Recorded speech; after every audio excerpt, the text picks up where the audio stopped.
یہ دن تھا 20 دسمبر 2020 کا، جب ایک 30 فٹ کی بوٹ دا بامس آئلینڈ سے لے کر فلوریڈا کی طرف روانہ ہوئی اور اس بوٹ میں 20 پیسنجرز سوار تھے، کیونکہ اس بوٹ نے بامس سے فلوریڈا کا سفر پہلے بھی کئی بار طے کیا تھا۔ اس وجہ سے یہ سفر بھی ان کے لیے بالکل نارمل تھا، لیکن بیچ سمندر میں اس بوٹ کے ساتھ آخر کیا واقعہ پیش آیا تھا۔ ان کو سمندر نگل گئی یا کسی طوفان کا شکار ہوئے۔ اگر صرف کوئی انفارمیشن تھی تو وہ یہ تھی کہ بامس سے یہ بوٹ ٹھیک ٹھاک حالت میں نکلی تھی، لیکن اس انفارمیشن کے علاوہ ایک اور انفارمیشن بھی تھی، اور وہ یہ تھی کہ اس بوٹ کو برمودا ٹرائنگل سے کراس کر کے گزرنا تھا۔ جب امریکن کوسٹ گارڈ کو اس بات کا علم ہوا تو ایک سرچ آپریشن کنڈکٹ کیا گیا، جو کہ سمندر کے اس حصے میں پورے 4 دن تک اور 4 راتوں تک چلتا رہا، لیکن مجال ہے کہ اس بوٹ کا ایک بھی حصہ ملا ہو۔ ناظرین گرامی، برقی ٹی وی کی ویڈیوز میں ایک بار پھر سے خوش آمدید۔ ناظرین، ہم سب نے برمودا ٹرائنگل کی کئی سٹوری سن رکھی ہے۔ برمودا ٹرائنگل سمندر کا ایک بہت بڑا حصہ ہے جو اصل میں اٹلانٹک اوشن میں پایا جاتا ہے۔ یہ ٹرائنگل فلوریڈا سے برمودا آئلینڈ اور پھر پورٹو ریکو سے ہو کر واپس فلوریڈا پر ختم ہوتا ہے۔ اس بننے والے ٹرائنگل کا ایریا 8 لاکھ اسکوائر کلومیٹر ہے، یعنی یہ ٹرائنگل پاکستان اور ٹرکی سے بھی زیادہ بڑا ہے، جس کو کبھی برمودا ٹرائنگل تو کبھی ڈیولز ٹرائنگل بھی کہا جاتا ہے۔ یہ ٹرائنگل اپنی مسٹیریس فینومینا کی وجہ سے مشہور ہے، پوری دنیا میں بدنام ہے، جہاں سے گزرتے وقت شپس اور ایئرپلینز کا کانٹیکٹ اپنی بیس اسٹیشن سے اچانک ٹوٹ جاتا ہے اور وہ ہمیشہ کے لیے غائب ہو جاتا ہے۔ ابھی تک شپس اور ایئرپلین کی ایک بہت بڑی تعداد اس ٹرائنگل میں کم ہو چکی ہے۔ آج تک ان میں صرف چند شپس اور ایئرپلینز کا ملبہ ریسرچرز کو سمندر کی باٹم میں ملا ہے، لیکن وہ بھی اس جگہ سے نہیں جہاں وہ آخری بار ریڈار میں شو ہوئے تھے۔ جب دوسروں کا تو نہ ملبہ ملا اور نہ ہی ان کے اندر موجود لوگوں کا آج تک کسی کو پتہ چلا۔ سمندر کے اس حصے میں طاقتور وورٹکس پایا جاتا ہے یا پھر یہاں سی مانسٹرز اور ایلینز کا بسیرا ہے۔ آخر برمودا ٹرائنگل میں کچھ تو اب نارمل ضرور ہے، جس کی وجہ سے نہ تو یہ بڑی سے بڑی کارگو شپس کو چھوڑتا ہے اور نہ ہی کسی جہاز کو۔ یہاں پیش آنے والی اب نارمل ایکٹیویٹیز کا ایکچوئل ریزن سائنسدانوں کو آخرکار مل چکا ہے۔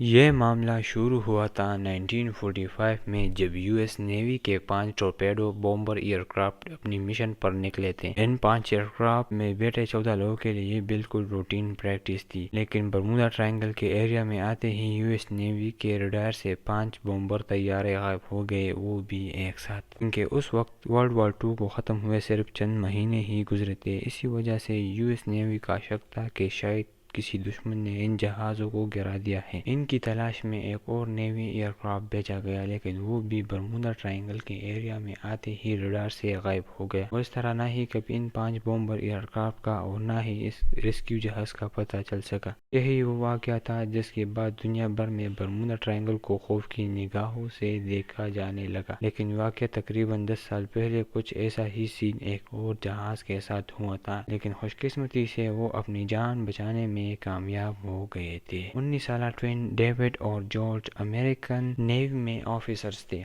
اچانک ان کو اپنے والد کی موت کی خبر مل گئی تو ان کو ایک پرائیویٹ ایئر کرافٹ میں بیٹھ کر اپنے ہوم ٹاؤن جانا پڑا۔ ابھی جہاز کو برمودا ٹرائنگل کے سمندر میں 20 منٹ ہی گزرے تھے کہ پائلٹ نے ان کو بتایا کہ جہاز کے تمام انسٹرومنٹ کام کرنا چھوڑ گئے۔ نہ ہی پائلٹ کو فیول کا اندازہ تھا اور نہ ہی اس کا ریڈیو کام کر رہا تھا، نہ ہی اس کو یہ معلوم تھا کہ اس وقت یہ جہاز کس ڈائریکشن میں جا رہا ہے۔ دونوں بھائی کا کہنا تھا کہ اتنی اونچائی سے بھی ہمیں نہ کوئی شپ نظر آ رہی تھی اور نہ ہی کوئی زمین کا ٹکڑا، دور دور تک صرف پانی اور پانی ہی نظر آ رہا تھا۔ اتنے میں پائلٹ کے پسینے چھوٹنا شروع ہو گئے اور وہ بے ہوش ہو گیا، لیکن خوش قسمتی سے جہاز میں کو پائلٹ موجود تھا۔ اس نے جہاز کو کنٹرول میں دیا اور چند گھنٹوں کی اس خوفناک پرواز کے بعد اسے زمین نظر آ گئی، جہاں جہاز کو ایمرجنسی لینڈ کرایا گیا۔ کئی سالوں بعد جب برمودا ٹرائنگل اپنی مسٹیریس واقعات سے مشہور ہو گئے، تب ان کو بھی پتہ چلا کہ ہم دونوں بھی اس چیز کا شکار ہو گئے تھے، لیکن خوش قسمتی سے بچ بھی گئے۔ 2015 میں الفارو نام کی ایک شپ فلوریڈا سے پورٹو ریکو جا رہی تھی،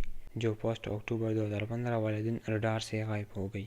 یو ایس نیوی کے کوسٹ گارڈز اور ایئر فورس نے کمبائنڈ سرچ آپریشن کیا اور پورے 1 مہینے کی سرچ کے بعد الفارو سطح سمندر سے 15,000 فٹ نیچے سمندر کے باٹم پر پائی گئی۔